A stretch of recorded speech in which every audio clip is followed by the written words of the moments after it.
Today is Wednesday, October 20th, 2004, and I am interviewing Eugene Gilbert.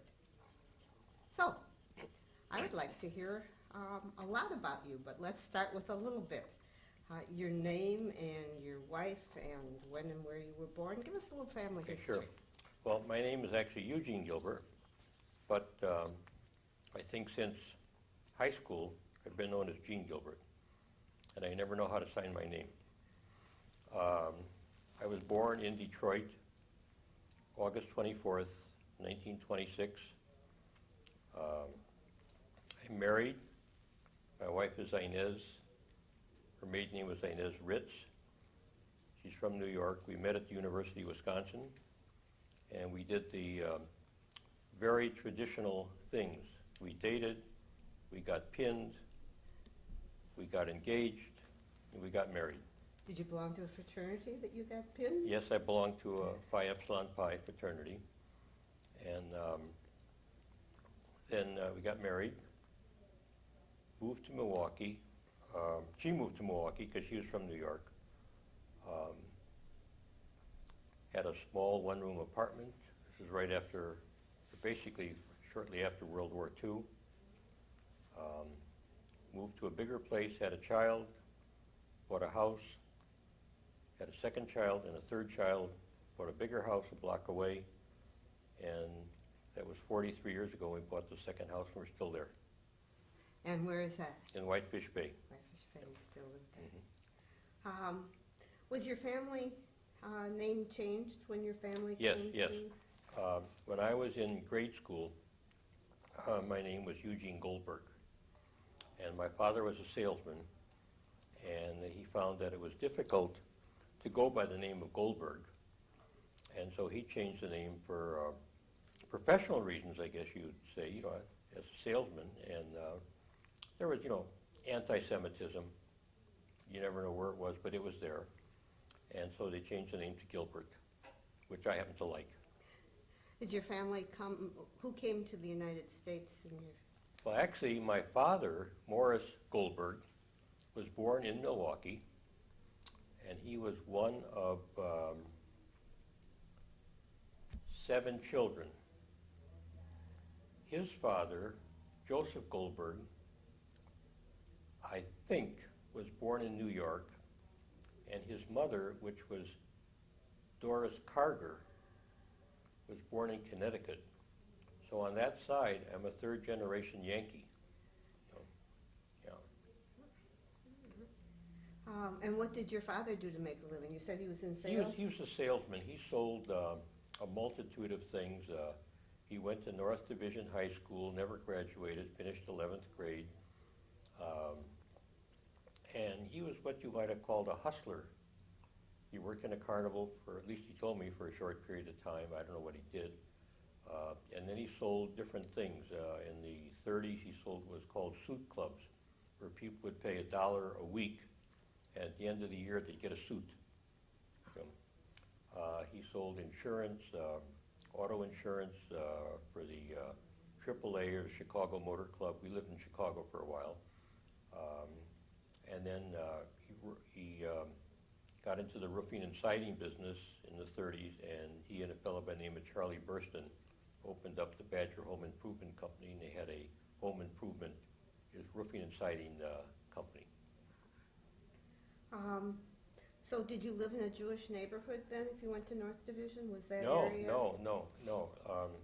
When we moved to Milwaukee, I'm sorry. and it was kind of interesting, I lived in Wichita, Kansas from the time I was in first grade. I lived in Chicago and went to kindergarten in Chicago. And we lived in a building where Yellow Kid Weil lived, and he was the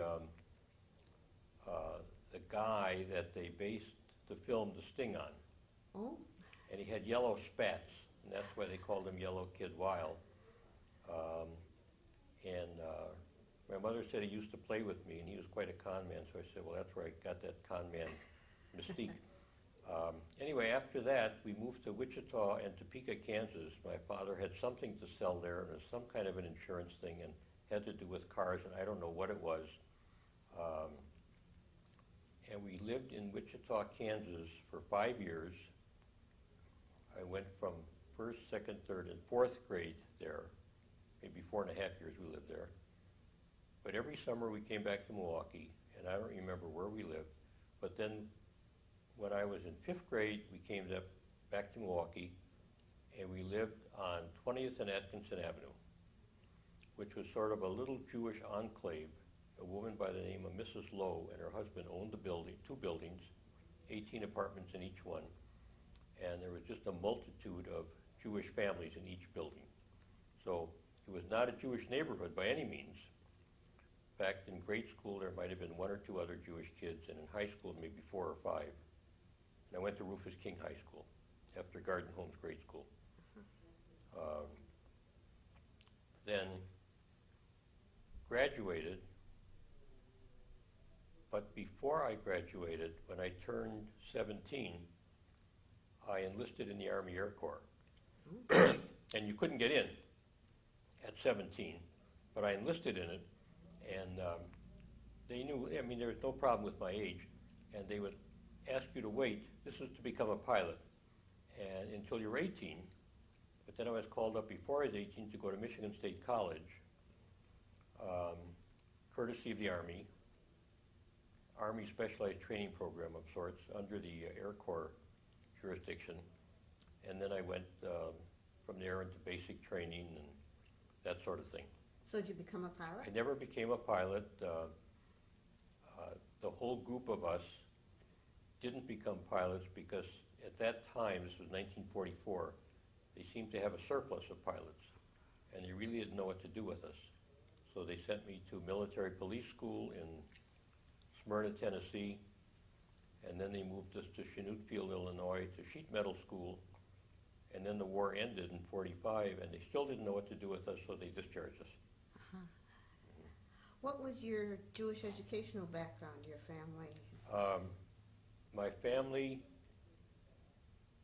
had very little Jewish educational background, and I didn't either. I don't think my father was bar mitzvahed. I was never bar mitzvahed. My brother was never bar mitzvahed. So our Jewish education was nominal. I did go to Sunday school for a short period of time, and that was the extent of it. Was there anti-Semitism in the neighborhood then if you grew up in a non-Jewish area? Not that I knew. If there was, it didn't affect me. And your family wasn't involved in Jewish communal life at all? Very little that I know of. What about you now? Tell me about now. Well, we're somewhat involved with Jewish life. My 2 boys, I am sorry to say, were never bar mitzvahed. My wife's family was very, very reformed. I'm not sure they belonged to a temple from New York. And I think it was fashionable in those days. There was sort of a rebellion not to be Jewish. You know, in New York, I'm talking about.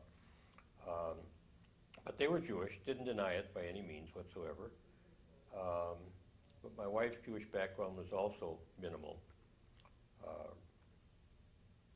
However, and it's a very funny story, I think, my first son, Charles, was 5, and our next door neighbor had a 5-year-old son, and they became very good friends. Of course, we lived there in Whitefish Bay in a small house, and the neighbor's father was a teacher at one of the summer Lutheran schools, one of those 2-week Lutheran school things. And of course, my son's boyfriend went, and the neighbor said, "Would it be all right for your son to go?" I said, "Sure, why not?" You know, and it was a good school.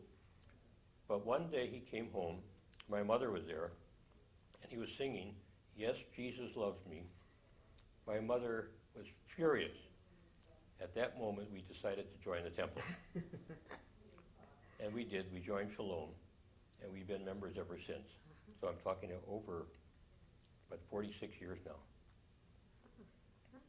And my children did go to Sunday school, although they were never bar mitzvah. Tell me about what you do to earn a living, and um, have you been happy with it, or is there something else? I've been a stockbroker. I was a stockbroker in 1949. For a very short period of time, I really couldn't make a living because in those days, stockbrokers had to have family of wealthy families that they could go around and wealthy friends, and we didn't have that. So I lasted about 6-7 months, and then I went with my father into the roofing and siding business and with a few other people.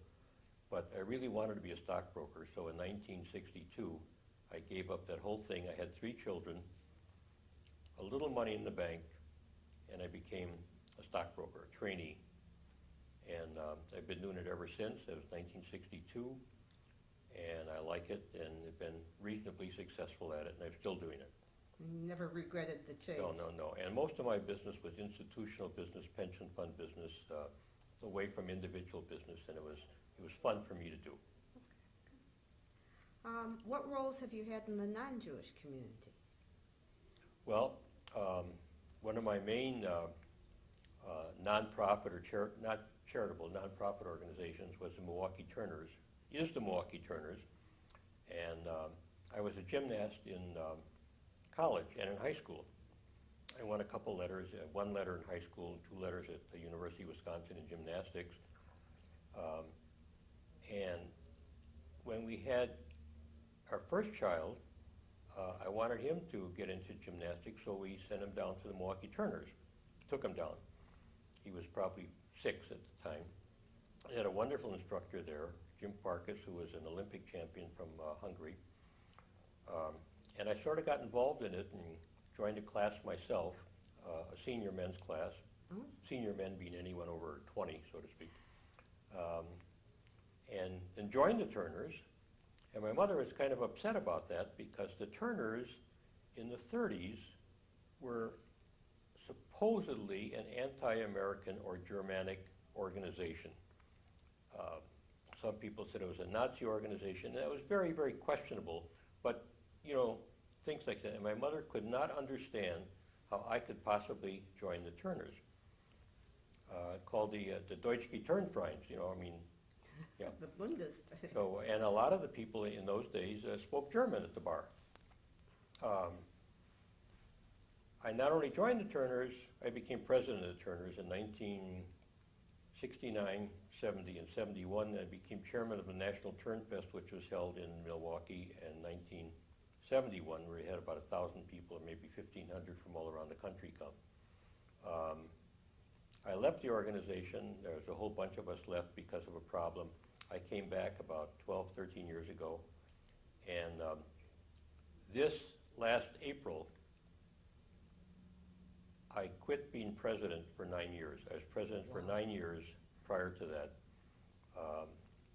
and we have developed a very, very nice society. We do civic work with 4th Street Forums. We have a wonderful gymnastics school now, and it is a sense of pride for me to have been involved in it. You have reason to be. You never ran across any anti-Semitism there?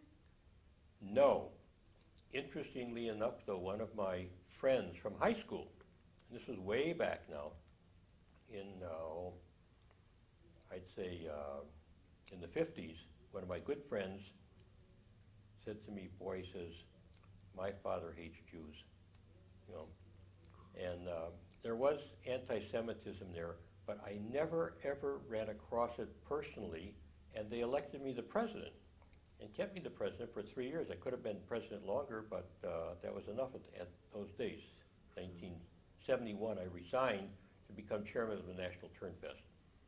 So, but I never ran across any anti-Semitism personally at the Turners, none whatsoever. 4th Street Forum does a wonderful job. Were you part of the inception of that?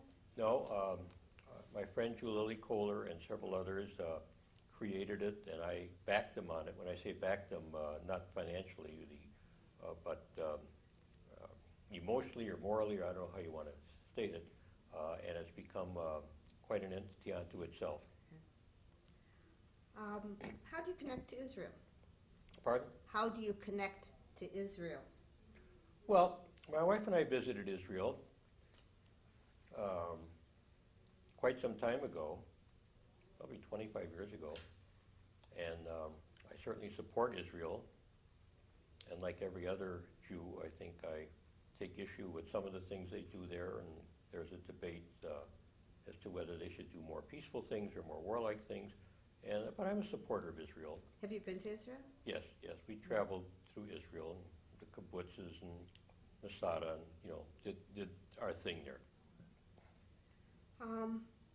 What do you see as the future of the Milwaukee Jewish community? Well, I really don't know any more than anyone else knows, because there certainly have been a lot of young people who marry out of the religion. What the percentage is, I don't know.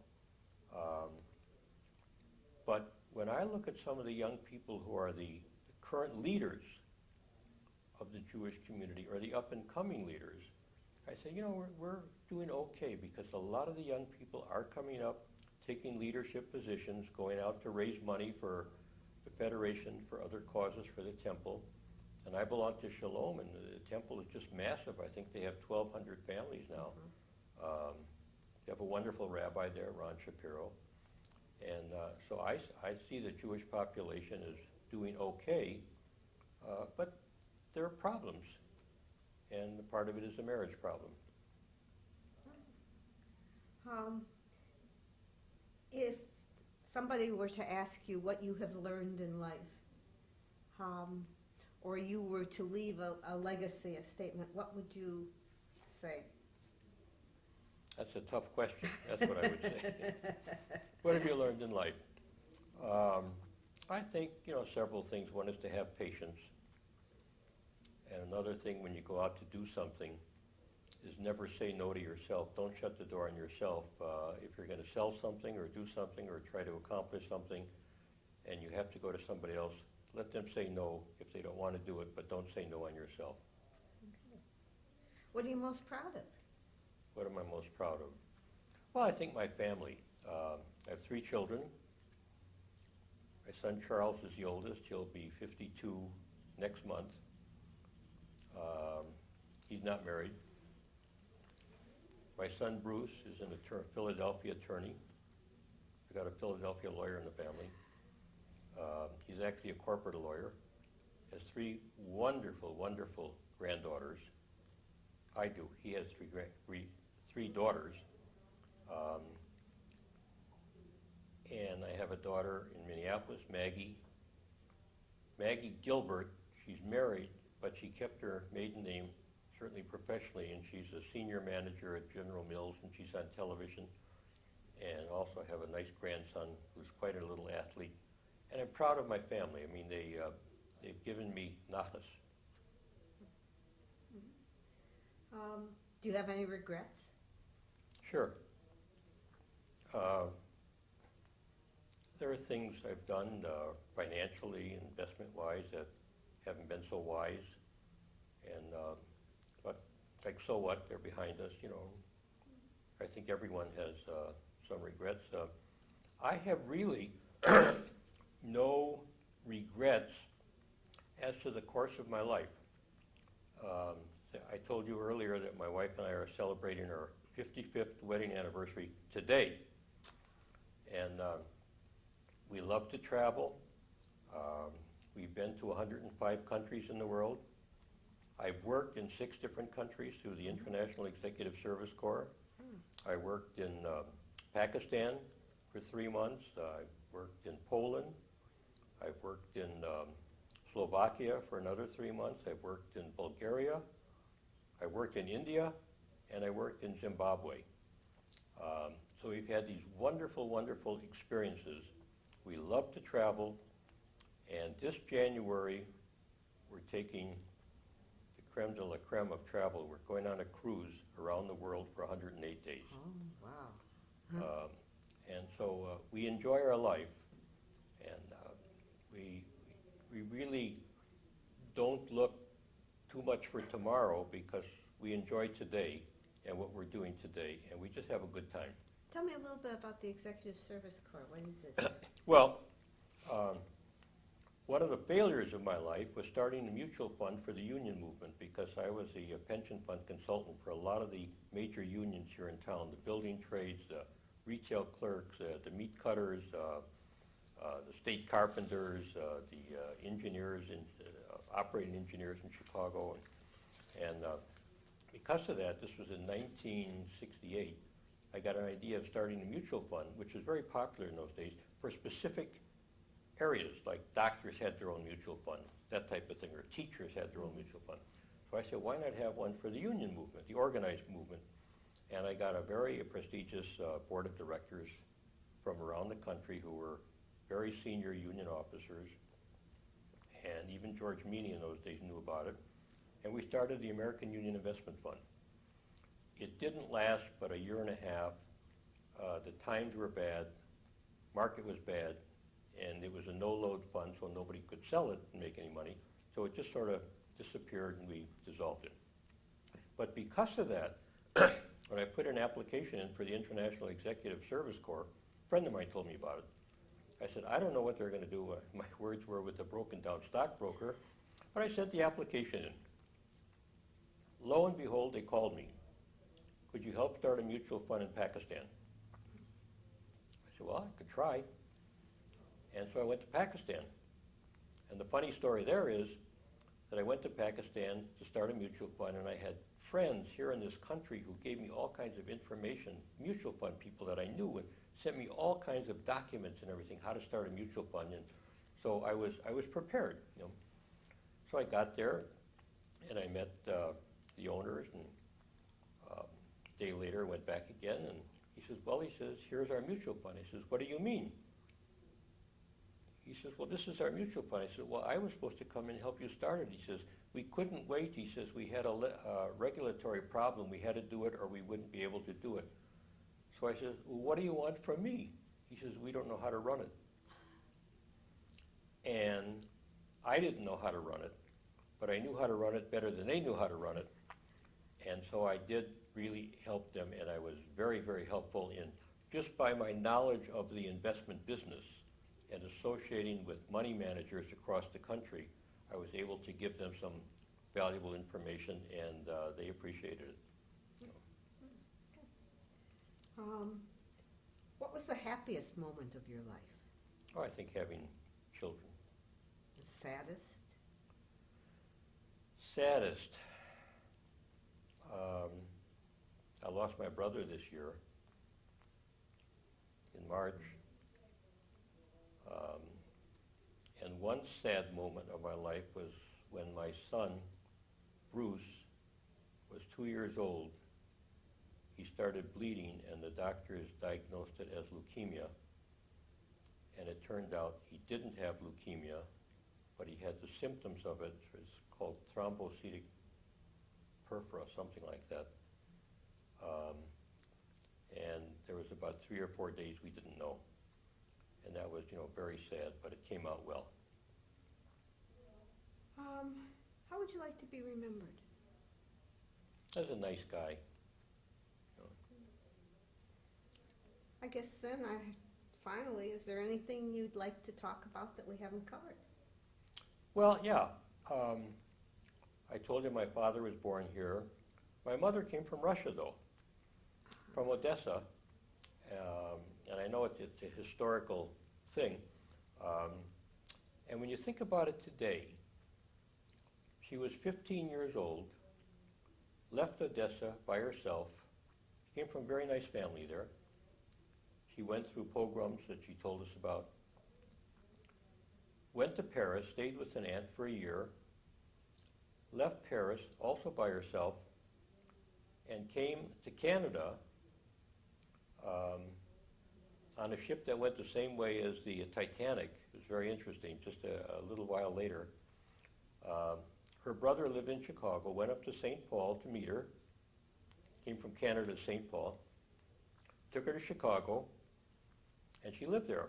But when you think about it, a 15, 16-year-old girl, alone, without knowledge of French or English, came here all by herself.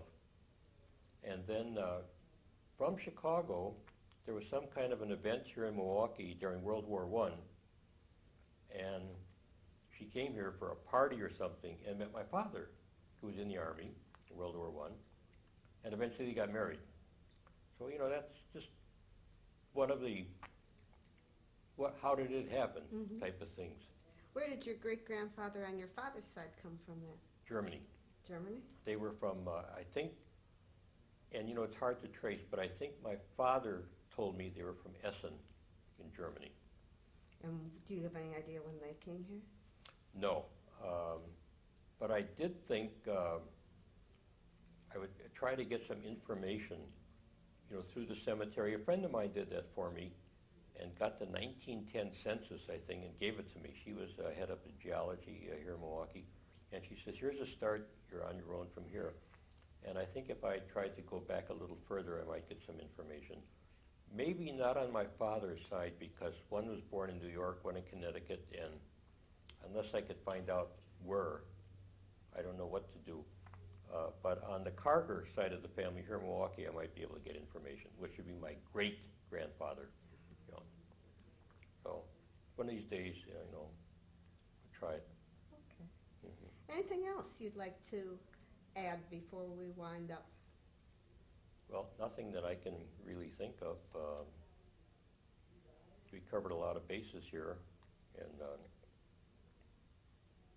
I can't think of anything else unless you have any more questions.